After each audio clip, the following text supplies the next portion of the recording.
Uh, my project this summer was a herpetofaunal survey of the Ozark Natural Division of Southwestern Illinois, which for those of you who are wondering, like, what's that big word? That just means reptiles and amphibians. So it's important to note that that was not originally my plan going into the summer. I was trying to do a Great Plains rattlesnake radio telemetry project, so tracking their behavior throughout the day, where they like to hang out, etc. But we didn't end up finding any, so we kind of had to shift to plan B, which was just kind of reporting what we did find. With that, we ended up looking in the exact same location. We didn't change because we were already there. And while we were there, we were also looking for eastern coach whips, which hadn't been seen in the area in over a decade. Also didn't find any. So what was the goal of this survey? We wanted just to collect presence-absence data, which is then used for management practices. Sometimes that's with burning, letting conservationists know when they should be doing burns to least impact these species. And then also to let them know how habitat loss is impacting the species that are there. They might have been there 15 years ago, but we've been continuing to build. How has that impacted the presence of the different species? So where were we looking? We were looking in the Ozark Natural Division of the Ozark Plateau, and I'll show you on a map where that is here in a second. But what's special about that region is it has some forested limestone bluffs, and then there's kind of 3 different habitats that all kind of meet in that area. So we have the forested limestone bluffs, we have the Mississippi wetlands, and we have hill prairies. So whenever you kind of go between those, we were trying to kind of catch originally the snakes as they went from one, particularly like up in the bluffs, down to the wetlands to get food and water. So for those of you that don't know where I was talking about, we were down in Monroe County, which is the darker one on the left. And we were sprawled out across a decent chunk of it, but just kind of along the river, which is where the bluffs are. But for hill prairies, they're pretty special habitat. So they tend to be elevated up above the floodplain, mostly grasses, not too many trees, and they have very steep slopes on the sides because the floodplain and will erode the sides to where it just drops off super steep. And for those of you that are like, hill prairies, that sounds familiar, can't quite place it. It's what, right here at NGRREC, what the roof is modeled after. So I thought that was kind of cool that I ended up working in a region that was just like here. And so the next one was Bluff Habitat. There's not a ton of bluff habitat in Illinois. I mean, there's some, but compared to other states, they just have a lot more karst topography. And then the third one was the Mississippi wetlands. Here you can actually see those bluffs kind of in the background, kind of the 2 different spots. This doesn't show the hill prairies, but you can imagine, just periodically through here. We were looking in an area that was over 10 miles long, so it was, it's hard to show just one picture that shows where we were at.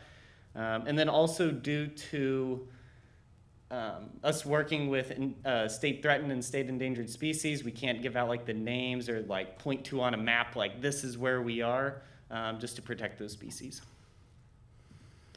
So how did we do it? So first we just kind of located where we were going to search, which was made easier because when we were looking for the Great Plains rattlesnake, there had been a couple that had been spotted in that region last year. So we knew, we're going to go look there. And so once we had the area located, then we had to decide kind of how we wanted to search, which we decided to not use any traps or drift fences or anything like that. We just searched by incidental observation, looking under rocks, logs, scrap pieces of metal, etc.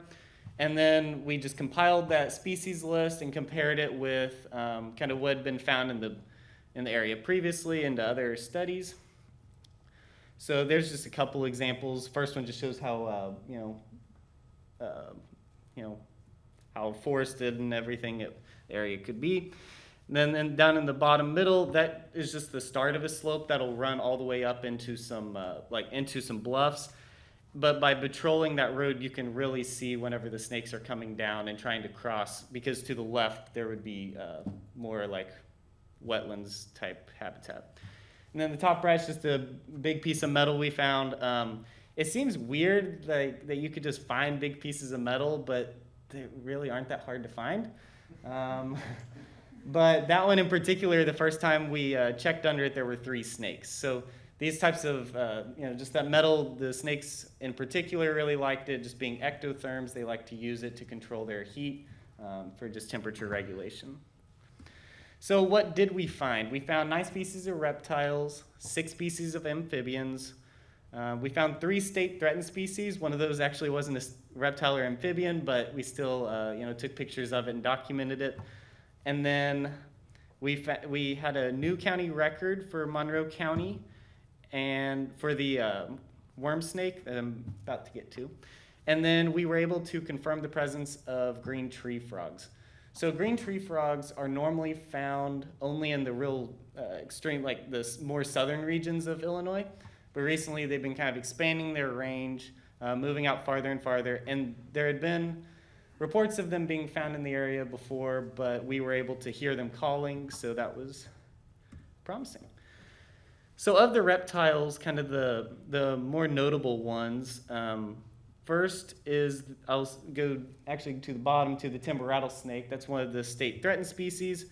They had been found in the area before, but it's good to see that they're still there. And then the next one is the worm snake that I mentioned. Had not been found in the area before.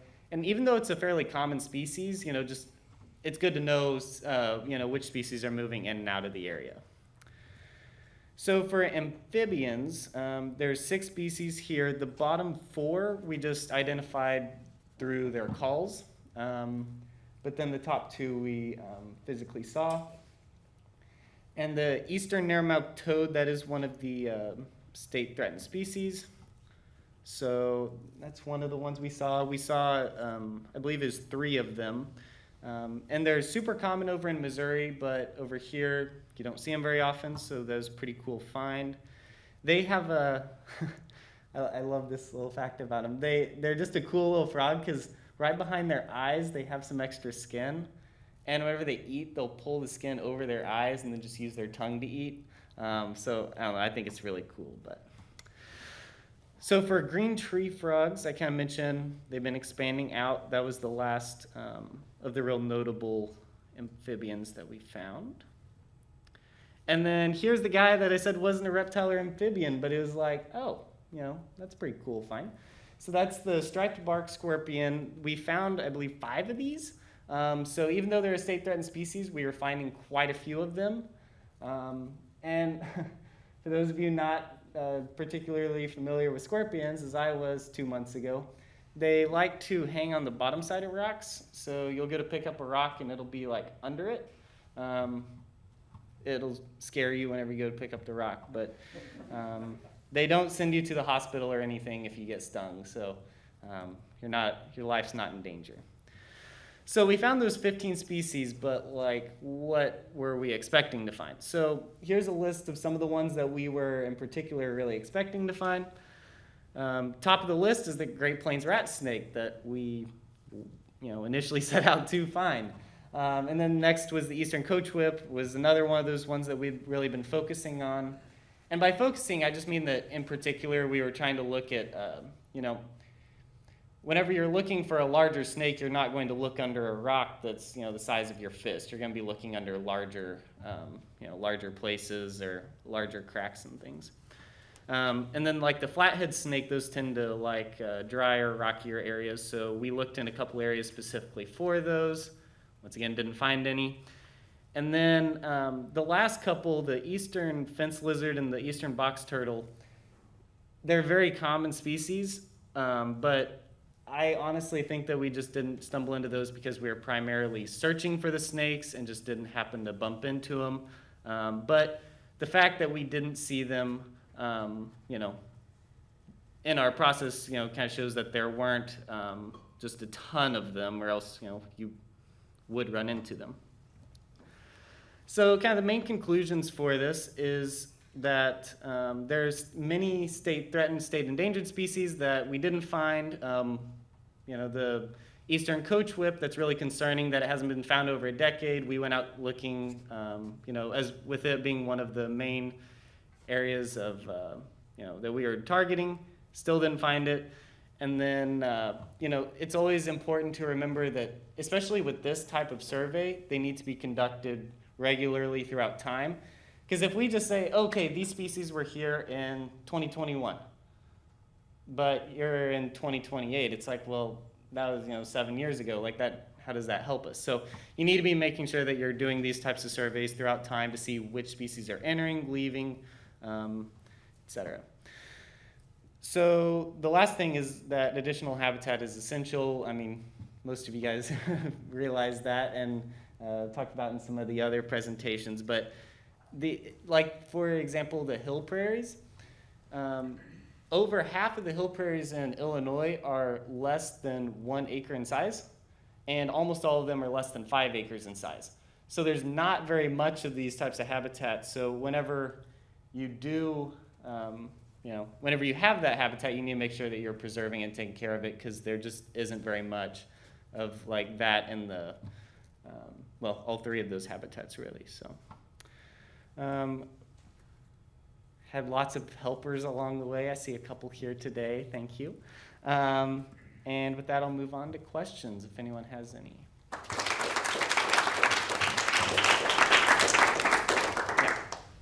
Yeah, you mentioned that the green tree frog was like noticed in a more northern type of thing than it usually is. Could that be due to climate change, like how the warming of everything is bringing the 6-banded armadillo up to our region? Right, I think that's, I mean, it's certainly possible. I mean, with just it becoming warmer temperatures farther north, you know, it makes sense that, you know, if they find that it's warm up north, then they can, you know, follow that heat. I specifically haven't looked into green tree frogs in particular as to why they're expanding out, but that would definitely seem like it'd be a likely possibility. Yeah. What could the absence of those missing species like the rattlesnake mean for those habitats that you were looking in? I mean, it can mean quite a few things. So probably the main thing is it can just throw off just the food, you know, food webs of that area. Without the some of the higher up predators, you know, it can cause some of the, you know, the rats to do pretty well. It can also mean, you know, a lack of food for the, you know, the hawks and such that hunt them. But yeah, that's probably the main thing, is just throwing off the food web. And then also it just hurts the, you know, the diversity that you'd find here in Illinois. So anyone else have any questions online? I don't know if I can see those. Dr. Welp said, yikes, scorpions. Yeah, that was exactly my reaction. I mean, I had been told that we would find them, and we had found, like I'd found the narrow-mouthed toad, picked up a rock and it was sitting underneath, and I was like, oh, okay, like if I find a scorpion, that's what it'll be like. Then you go to pick up this rock and there's a scorpion underneath it, you know, a couple inches from your hand. And as someone that had never like encountered a scorpion, that was not the most comforting feeling, but I did survive, so that was good. Anyone else? Oh, yeah. Do you have any theories for why you didn't find the expected species at all? I know you kind of touched on it a little bit, but do you think it's like due to habitat alterations, or do you have a different theory? I mean, in the area we were looking at in particular, I would say the main factor is just habitat loss. It's not a ton of industrialization in the area, but some of those key habitats have you know, taken some hits. And like I said, I'm not particularly worried about the box turtle or the fence lizard. I think those just, we were, you know, not looking in the areas specifically for those. But then like the eastern coach whip really is a concern. I mean, if it hasn't been seen in over 10 years, and you know, you have people going out, you know, quite a few, looking for quite a few hours, and you're still not finding them when that's your main goal. I mean, that's still pretty concerning. So, yeah. So the hilltop prairie is different than the bluff, I guess. Is it like absence of trees in the hilltop prairie? Is that, what makes those two different? Right. So from my understanding, the hill prairies are a little bit more. They're a little bit more specific in that, at least according to what I've seen, that hill prairies also generally face the southwest direction, which I don't fully understand. But then also with bluffs, it's, you know, you'll see those rocks sticking out, whereas hill prairies, let's see. Yeah, hill prairies, you'll just see that it's just like, it just looks like a really steep hill.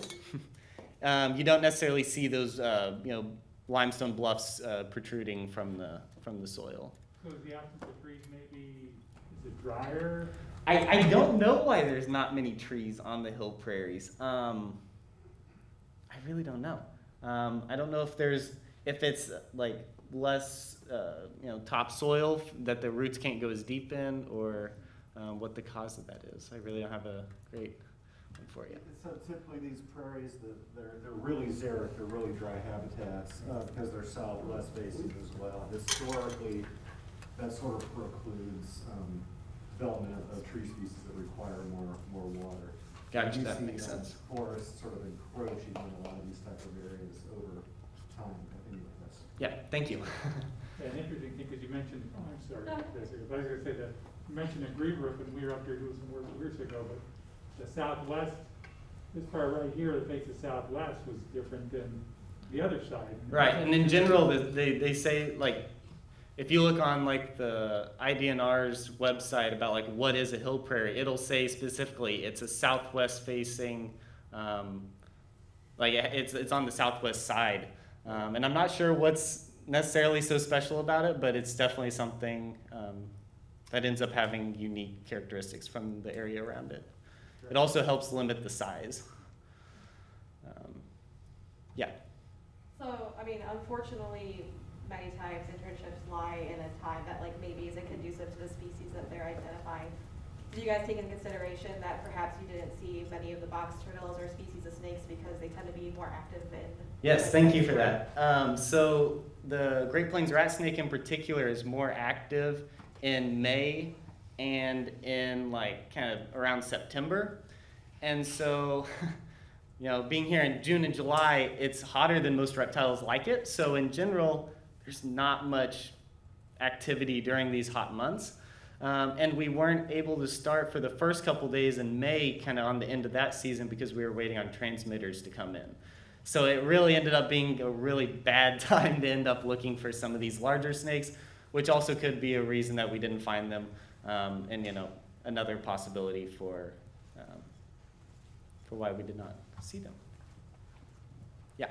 So you said that the bark scorpion is state threatened. Is that because just their range is so small that they need to be protected, or is there an active decline that's happening right now? Right, so from my understanding with the bark scorpions, and it's actually a similar thing with the narrow-mouthed toad, is that it's more the range. Their populations within the range are fairly stable, but they just don't expand very far. So we were in an area that they had been found before, but finding a handful of them was still a very good sign that, you know, their populations are remaining steady.